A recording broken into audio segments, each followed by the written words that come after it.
Au nom du Père, du Fils et du Saint-Esprit, ainsi soit-il. Nous avons l'évangile de la Zizanie. Et je ne sais pas si vous vous souvenez, Saint Pie V avait repris le roi de Pologne qui lui disait « Attention, vous arguez de cet évangile pour ne rien faire contre l'hérésie, mais vous comprenez mal, disait-il, votre majesté n'use pas de cette parabole dans le sens où il faut la comprendre. » En effet, cette parabole concerne la fin des temps. Les moissonneurs, ce sont les anges. La moisson, c'est le jugement dernier. Donc il est vrai que c'est à la fin des temps que la séparation définitive et absolue se fera entre les bons et les méchants. Les méchants pour brûler en enfer définitivement et les bons pour être dans le grenier, dans le royaume des cieux. Et donc cet évangile n'est en aucun cas un justificatif pour ne pas réprimer quand cela est possible, lorsqu'on a autorité pour cela, eh bien les méchants ou les hérétiques. Toute l'œuvre de Saint Pie V le montre, l'énergie qu'il a développée contre l'hérésie. Et on va le voir encore aujourd'hui avec les hérésies qui grandissaient en Europe. Voyons quelques pays caractéristiques, l'Allemagne. C'est bien sûr là où la révolte protestante a eu le plus de succès, c'est le plus enraciné. Et pourquoi ? À cause du concours des princes, évidemment. Une erreur spirituelle ne dure pas longtemps s'il n'y a pas la coopération du temporel qui la favorise, qui la protège. Quand Saint Pie V devient pape, eh bien, à l'époque en Allemagne, les catholiques et les protestants sous un régime encore provisoire.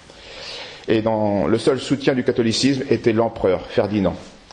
Voici ce qu'il écrivait à son fils, qui se deviendra lui-même empereur sous le nom de Maximilien II. Donc voilà ce que dit Ferdinand à son fils. « J'avoue que sans tes assurances de maintenir la religion catholique et de vivre et de mourir dans le sein de l'Église romaine, non seulement je ne soutiendrai pas ton élection, le Saint-Empire romain était non pas de père en fils, mais par élection. Il y avait des grands électeurs. Non seulement je ne soutiendrai pas ton élection, mais je serai le premier à la combattre. » C'est un bel exemple d'un... Vous voyez, les liens charnels, c'est une chose, mais ça ne peut pas justifier tout. Un père ne doit pas être trop tendre envers son fils, ou un fils trop tendre envers son père, si les intérêts de Dieu sont en jeu. Malheureusement, Ferdinand va vite décéder et Maximilien va faible.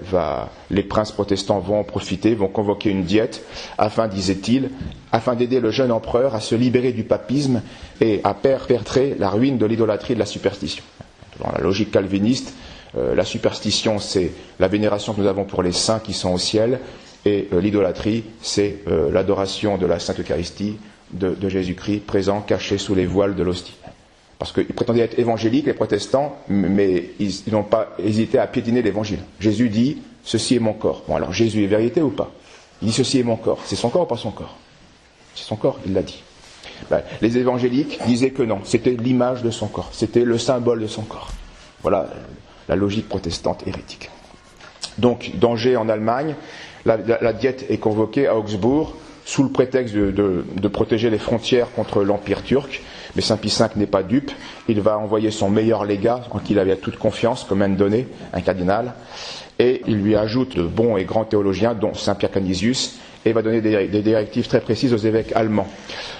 Voici le résumé. La diète n'a pas de mandat, donc la réunion du prince, n'a pas de mandat pour ni prolonger le Concile de Trente, ni discuter de ses décisions. Donc on ne revient pas sur le Concile de Trente, on ne touche plus à ça. Il faut rechercher une conciliation avec les réformés, serait à la fois une faute et une chimère. Donc on ne cherche pas, il y a une obstination, on ne discute pas avec quelqu'un d'obstiné et de malhonnête. Quelqu'un qui cherche, quelqu'un qui ne comprend pas, on discute. Mais quelqu'un qui est obstinément et malicieusement enfermé, on attend, on ne peut rien faire. Et le Saint-Père donc défend sous des peines de censure pour les évêques que l'on aborde en conférence les questions doctrinales. Donc les questions politiques, pas de souci. Doctrinales, si l'évêque commençait à enclencher une discussion sur ça, il serait puni, censuré, c'est-à-dire qu'il y aurait une sanction automatique sur lui. Maximilien, qui n'appréciait pas Saint Pie V, pour lui, souvenez-vous de Marie de Médicis, qui disait ce bonhomme de pape, d'un air méprisant. On a aussi un autre prince qui méprisait Saint Pie V. Il écrivait que c'était un homme violent, tranchant, qui a beaucoup d'étoffe pour un moine, suffisamment pour un inquisiteur, mais pas assez pour un pape. Et ce sont ces faux politiques qui... On voit le jugement des hommes, vous voyez, comment c'est amusant. On voit pourquoi il faut se moquer du jugement des hommes. Vous êtes le bien, vous êtes un homme violent. Voilà. Vous avez été juste sur une chose, non, vous êtes un homme tranchant. Alors parfois c'est vrai qu'on peut être violent et tranchant, ça va dépendre des circonstances. Alors, ne voulant pas rompre publiquement avec l'Église, il va se soumettre à la volonté, extérieurement à la volonté de Saint Pie V, mais 3 ans plus tard, il revient et il propose, vu la multitude des sectes, d'autoriser une seule secte pour unifier les sectes. Voilà le projet de Maximilien II. Bien sûr, ça indigne Saint Pie V, qui au début du pontificat avait fait preuve de patience, mais 4 ans plus tard, son autorité est bien affermie dans l'Europe et dans le monde catholique, et là, il veut frapper un grand coup qui aura une répercussion sur toute l'Europe. Voilà quel a été le projet de Saint Pie V. Il signifia donc à son légat, comme un donné, de déposer Maximilien si celui-ci prolongeait son erreur. Et le pape demandait à son légat de quitter Vienne avec tous les représentants du Saint-Siège, après avoir lu, devant les ambassadeurs des puissances catholiques, ce verset de l'Évangile. Quand on refusera d'écouter vos discours, sortez de la maison et de la ville en secouant la poussière de vos pieds. Ce sont les paroles de Jésus à ses apôtres. Donc oui, ça aurait été solennel et ça aurait fait du bruit, c'est évident. Mais le nonce, qui lui est sur place, pense que cette manière d'agir extraordinaire dans le pouvoir papal et cette disposition de l'empereur n'aura peu d'effets pratiques et plutôt aura même un effet contraire de réunifier tous les hérétiques qui se battaient entre eux. Donc le légat prend sur lui de taire les anathèmes que Saint Pie V avait projetés et demandé d'appliquer.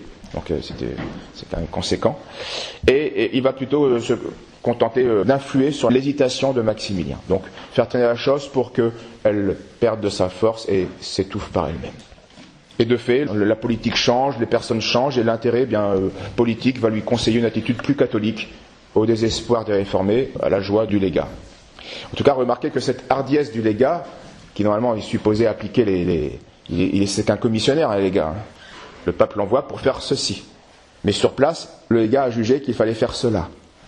Et cela manifeste deux grandes vertus. D'abord, une grande intelligence politique du légat, et aussi une grande, pas humilité, plus que ça, une grande confiance du pape dans ses collaborateurs, qui a accepté qu'il ait sur place une meilleure idée que la sienne. C'est pas rien. Ça demande des grandes qualités chez ce binôme. Passons en Angleterre, à l'avènement de Saint Pie V, c'est Élisabeth, la reine Élisabeth qui a 33 ans et qui règne. Là encore, une mauvaise femme, encore pire que Médicis. Autoritaire jusqu'au meurtre, elle n'hésitera pas, avec même des raffinements de barbarie. Vaniteuse, passionnée de bijoux, de luxe. La reine ne voulut jamais sérieusement consentir au mariage, malgré des propositions et des possibilités. Elle préférait une certaine licence avec des amants qu'elle changeait régulièrement. Donc vraiment le prototype de la femme de Ève, en toute sa laideur. Et cette femme, certainement la pire que tous les mauvais souverains de l'époque.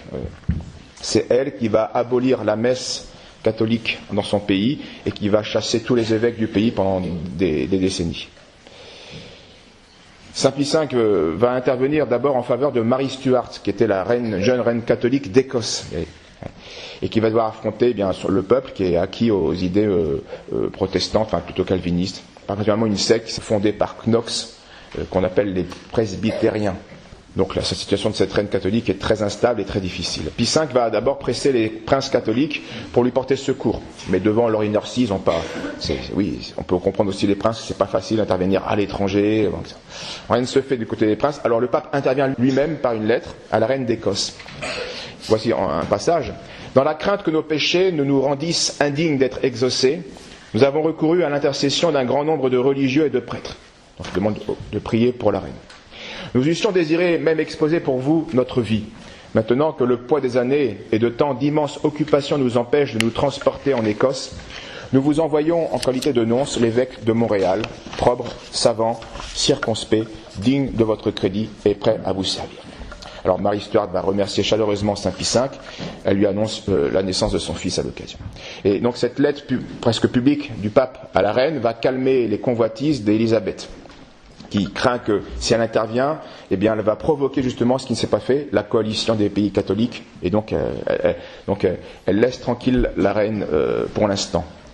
Mais comme elle était, on l'a vu, d'une cruauté et d'une fourberie exécrable, elle va accepter, elle va écrire à Marie Stuart et elle se propose d'être la marraine de son fils, du jeune Jacques VI.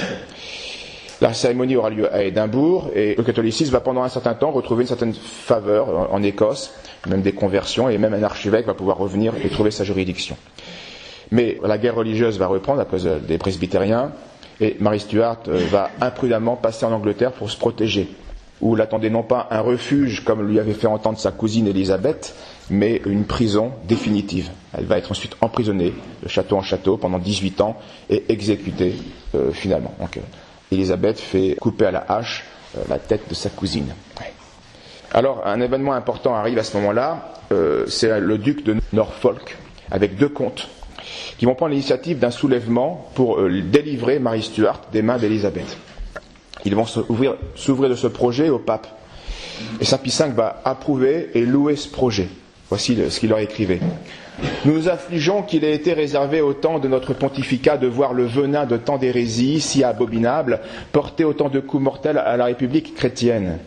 Notre Seigneur a résolu peut-être, et remarquez les mots, il y aura du conditionnel, notre Seigneur a résolu peut-être de se servir de vous, hommes non moins illustres par la noblesse de votre origine que distingués par votre dévouement à la foi catholique, pour renouveler et affermir l'antique union de l'Église romaine, et pour cela il vous a inspiré la pensée d'essayer d'arracher ce royaume de l'esclavage honteux auquel le tien asservit la passion d'une femme.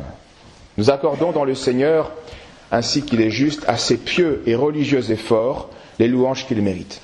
Nous leur donnons la bénédiction que vous sollicitez de nous, et quand bien même, pour l'affranchissement de la foi catholique et l'autorité du Saint-Siège, il vous faudrait affronter la mort et répandre votre sang, il vous est bien plus avantageux de vous envoler à la vie éternelle par le court chemin d'une mort glorieuse, que de vivre dans la honte et l'ignominie, et de servir la passion d'une femme impie en perdant votre âme.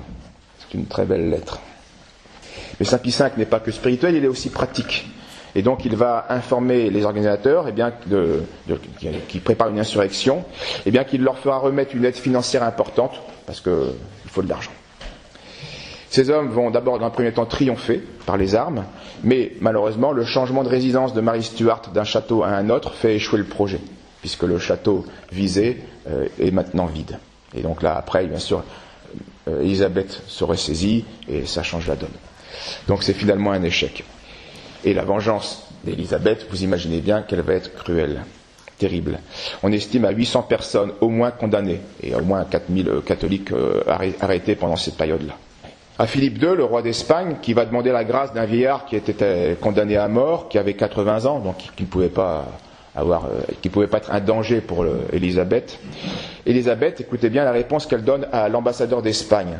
Le roi aura bien la tête, s'il y tient, mais le corps demeurera en Angleterre.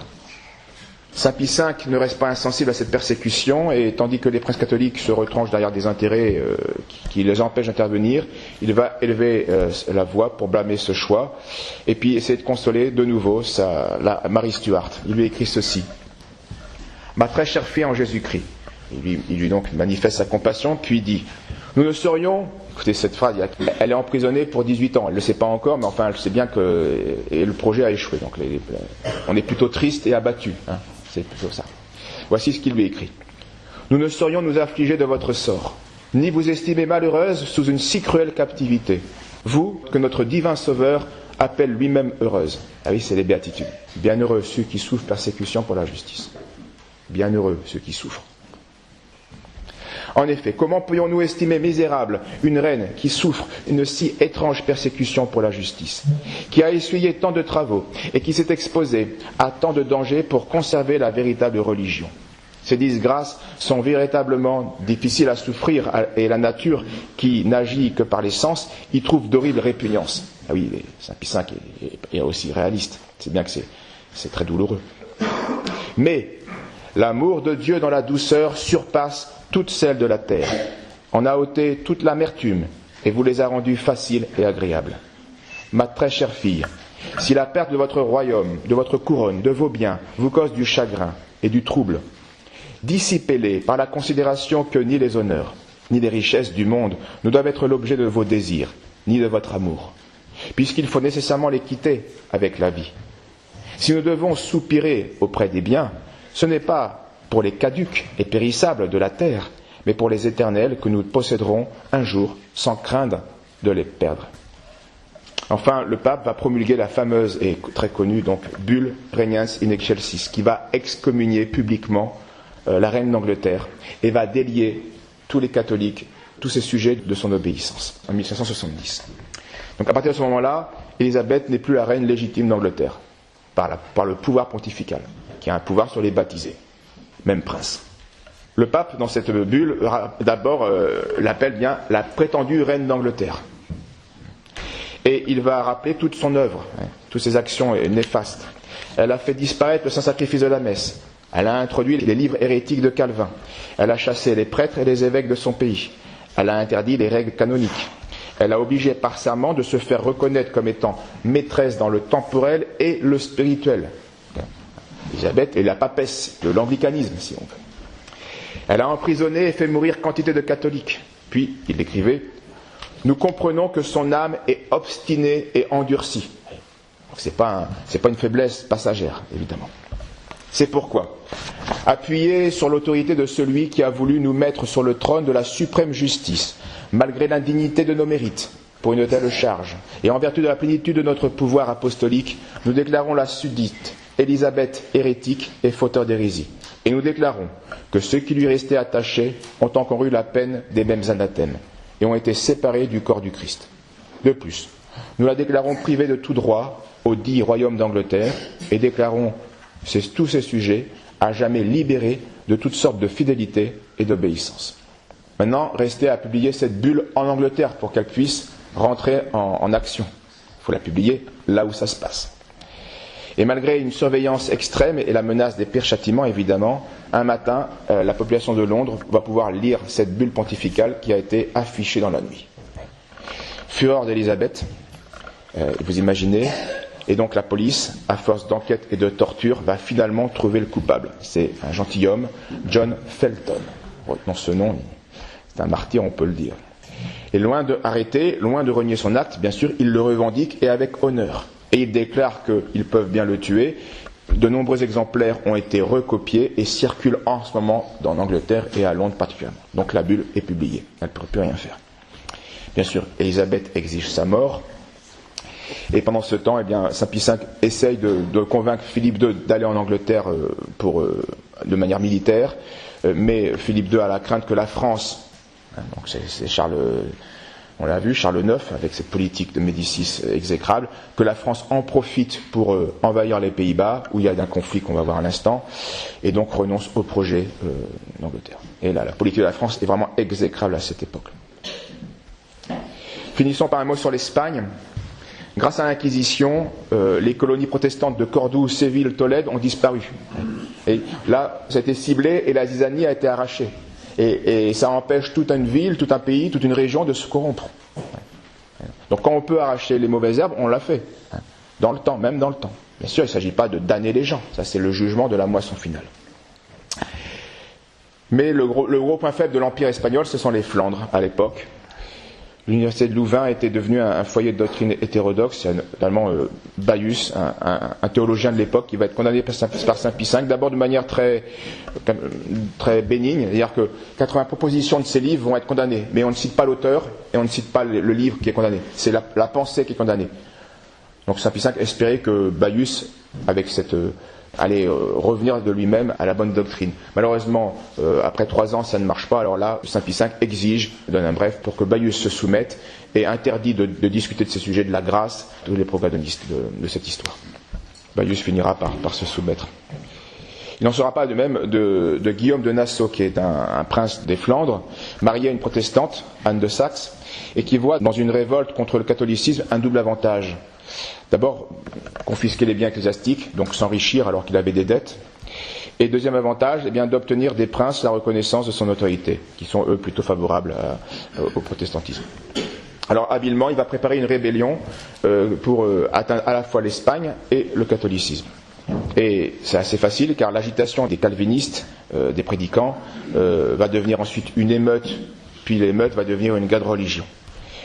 Dont, on l'a vu, le fanatisme de l'époque des calvinistes provoque toujours massacre, sacrilège, vandalisme et puis sacrilège eucharistique. Donc quand Saint Pie V prend connaissance de ces faits en Flandre, il adjure Philippe II de venir lui-même aux Pays-Bas pour y remettre de l'ordre, parce que Philippe II, c'est quand même l'empereur d'Espagne, il a une aura extraordinaire à cette époque-là, une puissance aussi. Donc s'il vient lui-même dans les Pays-Bas, ça va calmer les choses. Donc voilà ce que demande Saint Pie V. Mais le roi n'est pas indifférent, bien sûr, à la révolte, ni à la proposition de Saint Pie V, mais ça fait quand même un long voyage. Madrid-Flandre, ça fait un long voyage. Il n'est pas partant. Alors le pape tente de convaincre le roi d'Espagne de venir au moins jusqu'à Milan. Il fait la moitié du chemin, et cette proximité pourrait déjà calmer les ardeurs des calvinistes. Là, disait le pape, votre majesté délibérera plus commodément sur l'expédition des Flandres, et en attendant, le bruit seul de votre arrivée déconcertera les séditieux et affermira les fidèles. Si vous n'allez pas au devant du péril, la ruine est imminente. On n'aura pas le temps de développer, mais c'est Saint Pie V qui, une fois de plus, a vu juste. Il fallait agir vite. Eh bien, le roi va déléguer le duc d'Albe, Ferdinand d'Alvarez de Tolède. Alors, une forte armée, 16 000 hommes, etc. Donc, militairement, c'est vite réglé. Il reprend la main sur les Flandres. Mais malheureusement, le prince d'Orange, lui, fuit en Allemagne. Mais malheureusement, la politique du duc d'Albe va être trop violente. Donc injuste. Donc, provoquer une contre-réaction. Beaucoup d'arrestations, beaucoup de supplices inutiles. Donc, la méthode du gouverneur est trop sanglante. Et donc, même les catholiques vont réprouver cette répression qui touche maintenant les Flandres de manière générale. Et donc, le conflit est toujours sous un prétexte catholique, va maintenant devenir une guerre de libération contre l'Espagne. Donc la partie s'envenime. Même les évêques condamnent l'action sanglante du duc d'Albe, mais qui s'en moque. Croyant bien faire, il fait pire que bien. Pie V conjure une dernière fois Philippe II d'y remédier, mais le roi ne fait rien et le pape va mourir. Et après, bien sûr, sa mort, l'Espagne perdra les Flandres, et puis il y aura des martyrs. Les plus connus, c'est les martyrs du Gorcum. Concluons, Saint Pie V, tout en créant une congrégation occupée à ramener les Huguenots, disait-il, sans se servir des armes, car il avait aussi conscience que pour convertir les hérétiques, c'est pas les armes, c'est la prédication. Mais il n'hésite pas aussi, face aux obstinés, d'enlever la zizanie, et donc de les déraciner, donc de les condamner à mort. Il se savait investi par Dieu du droit de punir et du devoir de protéger. Exemple, à la République de Venise, Saint Pie V demande le châtiment de l'hérétique Zanetti de Fano, qui fut finalement condamné à mort, alors que Venise avait plutôt tendance à être faible sur ce point-là.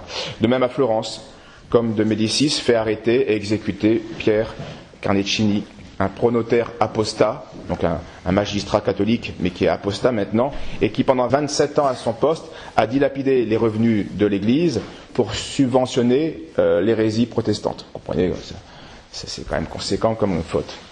Donc il va être livré au bras séculier par l'Inquisition et finalement brûlé vif.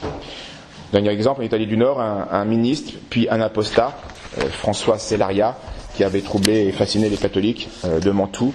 Eh bien, Saint Pie V envoie un dominicain pour ruiner son influence et finalement, après avoir confisqué son stock de livres hérétiques, va le livrer à l'Inquisition et il sera lui aussi brûlé vif.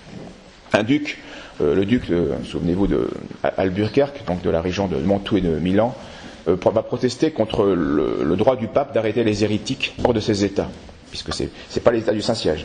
Le pape va répondre tout simplement qu'il a le droit de rechercher et de punir les hérétiques dans toute la chrétienté. C'était un droit et un devoir.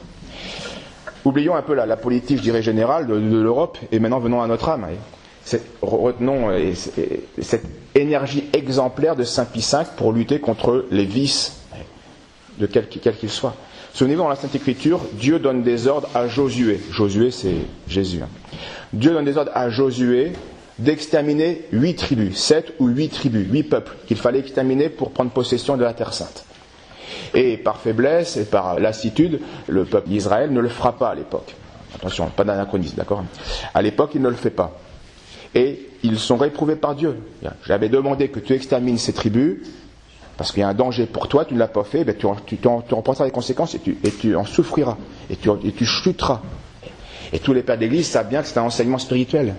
Nous avons à lutter, nous aussi, dans notre petit royaume que nous sommes, contre 6 ou 7 tribus. Et il y a les 7 péchés capitaux et le 8e qui les résume tous, qui est l'orgueil et la vanité de la vie. Il faut exterminer nos vices. Voilà l'énergie qu'il faut avoir. Ça peut être la luxure, ça peut être l'avarice, ça peut être la colère, ça peut être l'orgueil, ça peut être la gourmandise, ça peut être l'assédie, la tristesse de Dieu, ou ça peut être l'envie. Parfois on est agressé par ces vices, par ces tribus. Et il faut développer la même énergie que les saints ont fait, que Dieu demandait. Et non pas imiter ces princes qui, en fait, divisent le royaume par leur nonchalance, voire par leur coopération à ces tribus qui détruisent tout sur leur passage. Et on voit bien, de même que les protestants détruisaient, massacraient, s'assunissant en sacrilège, c'est ce que fait nos vices s'ils ne sont pas combattus. Ils nous font tomber, ils nous massacrent et ils nous font faire des actions sacrilèges où nous ne pouvons plus rendre grâce à Dieu, Dieu le Père par Jésus-Christ. En acte comme en parole. Au nom du Père, du Fils et du Saint-Esprit. Ainsi soit.